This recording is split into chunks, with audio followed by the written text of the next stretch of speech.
Hey guys, Drifter here. Welcome to Advanced Warfare in Depth. In today's episode, we're going to be reviewing the AMR9 submachine gun. This is a 5-round burst SMG, and it's unique not only in that it's a burst gun, but that you can attach noob tubes to it. The gameplay that you're seeing right here on BioLab is me using the noob tube to its absolute fullest advantage to win this match very, very early, and then I'm going to play another game on Terrace where I use it with absolute reckless abandon. It's kind of an odd duck of a gun, a platypus if you will, but unfortunately I don't think that it's a very good weapon. Its core weakness of many weaknesses is that it is a very low damage weapon. Even for a submachine gun, it'll deal 33 damage up close, but then decrease down to 16 damage at a different distance, and that's important because that means it'll take between 4 and 7 shots to kill. Yes, I said that right, 7 shots to kill. Most of the other guns in this game are 5 or 6. This one takes an extra one at 7, and because it's a burst fire weapon, that means you can hit all 5 shots on point and still require more shots to kill. It can be very, very frustrating, and you're probably going to get a lot of hit markers with it. Headshots are 1.1x. If you get a headshot, maybe you'll kill in one less shot,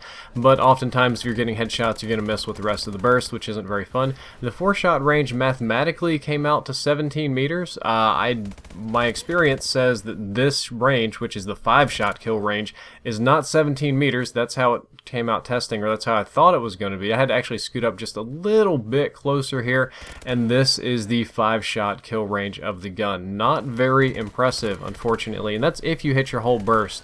Speaking of burst, I'll remind you again, it is a 5-round burst submachine gun. It shoots at 920 rounds per minute. That is the burst rate of fire, or the rate of fire during the burst. The overall rate of fire is considerably slower than that because there's a burst delay between your shots. The burst delay is 0.167 seconds. That is the same as the burst delay of all the other weapons. The IMR and the ARX, which we've also reviewed, have this same burst delay. So nothing really special or unique about that. The recoil is low. This is a good thing. I don't feel that the foregrip is necessary at all. The recoil is actually low enough to use at most ranges. I would put it as definitely higher than the ARX and a little bit higher than the AMR and then the IMR. I got the AMR and IMR mixed up. It's probably the most accurate submachine gun, but again, the accuracy doesn't save it from all those hit markers. The hipfire is not good. The hipfire is not good for 2 reasons. It requires 4 shots to kill, and it is also a burst fire weapon, so you can't do continuous hipfire. It can get very frustrating to hipfire it. Mathematically speaking, the hipfire cone is pretty tight, nice, normal, nothing really wrong with it, but in practice it can be very upsetting. The iron sights are difficult to use. I find them to be too small, and they sit up too high on the gun, and the lower part of the foresight has a tendency to block the targets. That's why you're not seeing any gameplay with these iron sights, because they're extraordinarily difficult to use. I go with red dot or some kind of optical attachment every single time.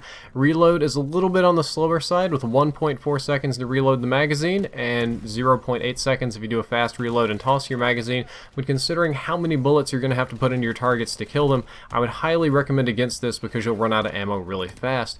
You do get 100% run speed, which is like a godsend on this weapon. It's probably the fastest moving burst weapon in the game. Again, that doesn't really save it from the hit markers. The best variants to use are these 3. These 3 all come with integrated grenade launchers. I wanted to say noob tubes, but they're noob tubes. Let's get real. You have the Pro Pipe, the Banger, and the Dynamo. I have the Banger. That's the one that I'm using. It's really not a competitive or viable weapon. It's not a great gun. It's actually one of the worst submachine guns in the game, and I think it's only viable for having fun. Man, if you want to have fun, if you want to use a quirky, weird platypus gun that nobody's ever seen before, if you want to noob tube people with your submachine gun, if you just want to run something bananas and cheese somebody, go for it. This is the gun for you.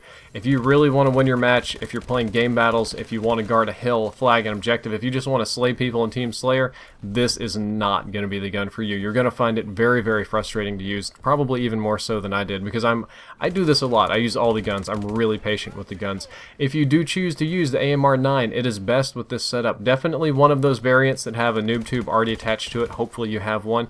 It's best with a red dot sight and advanced rifling, because the iron sights are horrible and you really need some extra range to make it as effective as it can possibly be, and also danger close. You're going to be shooting noob tubes with your submachine gun. They're kind of weak in this game. Noob tubes are not overly effective, and you're going to need danger close to do anything remotely effective with them, so I highly recommend that perk.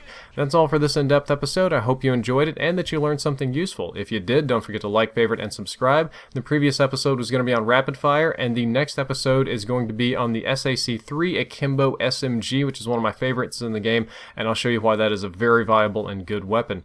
Drifter out. Well, that was an easy loss. Fucking bullshit, dude.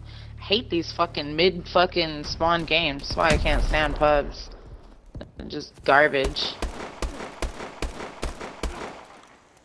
Really, Teddy's 1 and 7? I just spawned and died every time. I think Except it's when I went funny. for It's a like cap. these kids, like they got like 10 kills. Like we 40 plus fucking kills the last game that we played. We're like 40 and 50 something. Like just where do they get these people? 10 fucking kills. Momentum. It was a minute-long game. Yeah, I know. Those other kids got raped. They backed out and we got picked into this fucking bullshit.